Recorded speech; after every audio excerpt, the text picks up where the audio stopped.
अब इस ज्ञान से, इस तत्व ज्ञान से आपका कलेजा हिल जाएगा। और इतना ज्ञान समझ के भी कोई नहीं मानता है तो महामूर्ख, और फिर उसका कोई ट्रीटमेंट नहीं, वो तो गधा ही है, इस जीवन में भी गधा है। जब हमें प्रत्यक्ष दिखाई देता है कि परमात्मा हमारे साथ हो जाएगा तो हमें कोई दुख नहीं रहे। राजा भी भगवान की खोज में फिरता है, कोई संतों से मिलता है, कोई जंतर मंत्र कराता है। राजा से बड़े तो आप नहीं हो सकती प्रजा, ना सुखी हो सकती जैसा तुम मानते हो। राजा भी अपनी आपत्ति में परमात्मा की आड़ लेता है और आपको सीधा ही भगवान मिल रहा, तो फिर आपका कौन सी कमी आवेगी, ये विचार करने की बात है। पहले तो दास आपको परमात्मा के विधान और इस ज्ञान से इतना परिपूर्ण कर देगा कि आपके हृदय में ये पक्की बात समा जाएगी कि कबीर इज गॉड, और ये रियलिटी है, वास्तविकता भी है। और फिर ये ऐसा प्रमाणित कर दूंगा कि ये भक्ति है, ये विधि है भक्ति की, और विधि नहीं है। आप बुद्धिमान हो, हमारे पास सदग्रंथ हैं, प्रमाण हैं, जिन महापुरुषों ने ये मंत्र जाप किया उनका उद्धार हुआ, वो मोक्ष हुआ, हम भी मानते हैं ये मुक्ति प्राप्त हुई इनकी। उनके अतिरिक्त कोई मोक्ष प्राप्त प्राणी नहीं है, चाहे वो सिद्धि कितनी ही कर गया हो, चाहे वो कितने चमत्कार दिखाकर मर गया हो, लेकिन वो मोक्ष प्राप्त नहीं है। तो फिर कौन सी समस्या रहेगी? फिर मूर्खता की। जानबूझ साची तजय और करे झूठ तेने, ताकि संगत है प्रभु फिर सोपन में बिना दे। जो इतना ज्ञान समझकर फिर गलतियों पे गलती करता है तो बुद्धिमान व्यक्ति नहीं है, वो तो जानबूझ कर बकवाद कर रहा है। अब परमात्मा क्या बताते हैं? राम नाम रटते रहो, राम नाम रटते रहो, जब तक घट में प्राणे, कब हो तो दीन दयाल के हे बनक पड़ेगी कान। अब परमात्मा की भक्ति में आगे बढ़ने के कुछ फार्मूले हैं जिससे आप स्थिर रहोगे। इन फार्मूलों को, इन पॉइंट्स को आपने याद रखना पड़ेगा। जैसे कुछ भक्त आते हैं,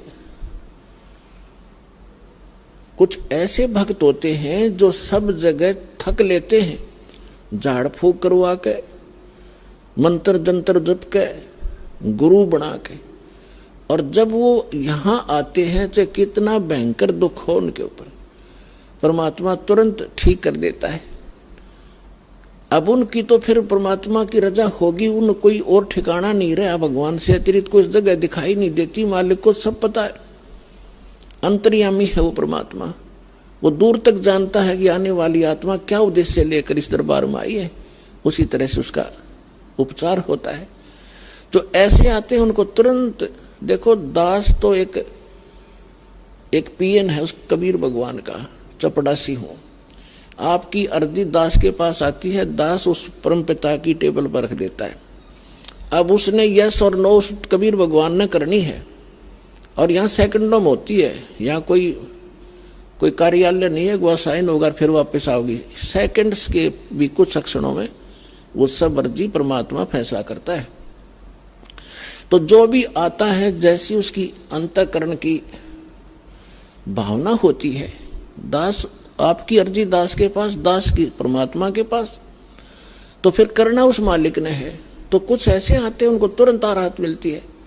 मालिक को पता कि अब ये कहीं नहीं जाएंगे मेरे बच्चे, सब जगह थक लिए धक्के खा के। कुछ ऐसे आते हैं, हमारे भक्त कहते हैं चलो वहां जाते ठीक हो जाओगे, चलो वहां जाते ठीक हो जाओगे।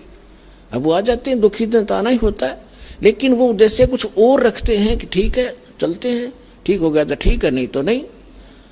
तो ऐसे नहीं बनती बात है। तो इसलिए दास सबसे पहले आपसे कहता है कि किसी को भी आप प्रेरित करो, अच्छी बात है, क्योंकि भूले को राह दिखाना एक परम कर्तव्य बनता है सब नागरिक का। तो ये सब भूले पड़े हैं, लेकिन उनको पहले ज्ञान समझाओ, उनको पुस्तक दो ज्ञान गंगा।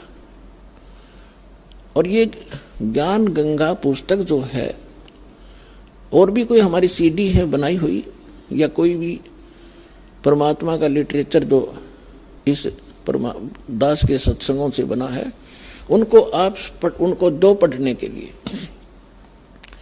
और ये एक ऐसा ज्ञान है परमात्मा का। कबीर साहब कहते हैं और ज्ञान सब ज्ञानड़ी, और कबीर ज्ञान सो ज्ञान, और जैसे गोला तोब का करता चले मैदान। तो पहले उनको ज्ञान से समझाओ, फिर वो ज्ञान से परिपूर्ण होकर फिर यहां आएंगे। जब तक ज्ञान से परिपूर्ण होकर यहां नहीं आएंगे तो वो फिर डगमग हो जाएंगे। परमात्मा इस चीज को लाइक नहीं करते कि ये डरे थे, पहले ढो ही रहे थे, 36 जगह भटक लिए, नकली गुरुओं के पास धक्के खा लिए, जीवन नाश कर दिया इन्होंने। तो अब अपने परमात्मा को पहचान कर फिर यहां लगे। तो इसमें क्या होता है कि फिर दूसरा इसका कारण ये होता है, जैसे किसी डॉक्टर के पास रोगी जाते हैं, एक ही जैसा रोग होता है, एक व्यक्ति को तो 2-3 खुराकों में राहत मिल जाती है और दूसरे को 3 महीने गोलियां खाने का निर्देश दिया जाता है डॉक्टर के द्वारा। तो उसके रोग में अंतर है। ये वो इन सोचा इसका तो 2 खुराक में ठीक कर दिया, मैंने 3 महीने खानी पड़ेगी, मैं तो नहीं खाने का, तो ना खाने का तो मर जाने का, और क्या इलाज है। अब उसका रोग इतना गहरा नहीं था, जो जल्दी समय पर आ गया तो ठीक हो गया, और उसने वो 3 महीने खानी पड़ेंगी और ठीक होगा, क्योंकि टेबलेट वो कारगर है। तो पुण्यात्माओं, इस संसार में 21 ब्रह्मांड में दास के अतिरिक्त कोई संत नहीं, और कबीर साहब के अतिरिक्त कोई भगवान नहीं। और जो समाधान दास देता है उससे सारे काम ठीक होंगे। आपके सांसारिक सुख, शारीरिक रोग सब दूर होंगे, सांसारिक सुख प्राप्त होंगे, सांसारिक दुख, मानसिक दुख, भूत प्रेत की बाधा, पितृ बाधा, चाहे कितना भयंकर हो, किसी प्रकार की, चाहे घाल तक डाल रखी हो, चाहे चौकी तक छोड़ रखी हो, यहाँ 1 सेकंड का काम है भगवान का। हम धड़े दुपटे नहीं लाते, परमात्मा के उस शब्द में इतनी ताकत है, जो मंत्र हम देते हैं अपने आप सब भाग जाते हैं।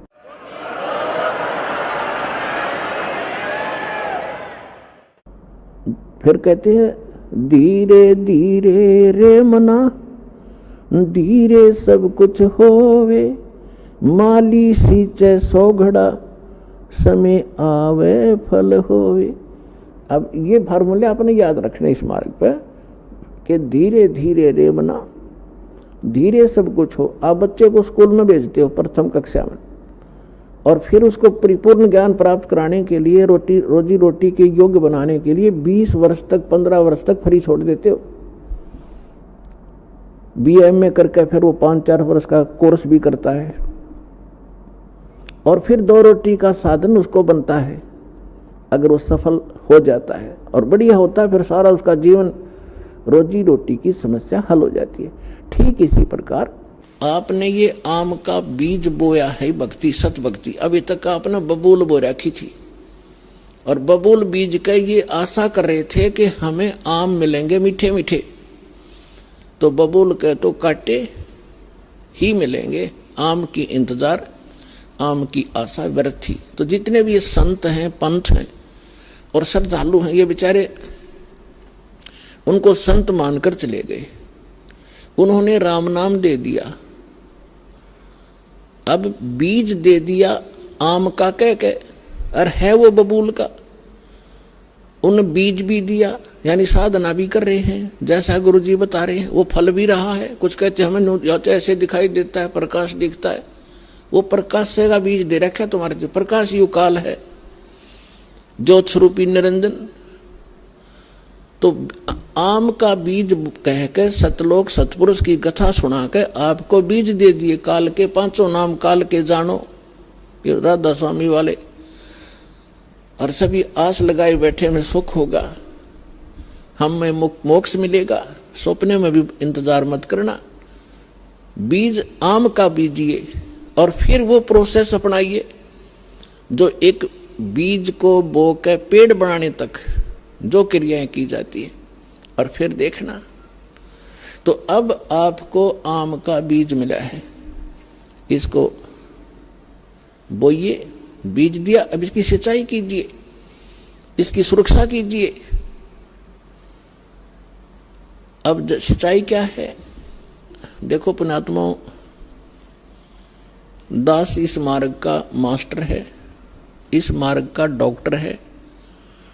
आप सभी विद्यार्थी हो दूसरे शब्दों में आप जन्म मरण के रोगी हो। तो इस दास को इसका पूरा कंप्लीट कोर्स पता है, आपको बताया जाता है, तो आप जी वैसे ही कीजिए और फिर देखना इसकी सफलता कैसे।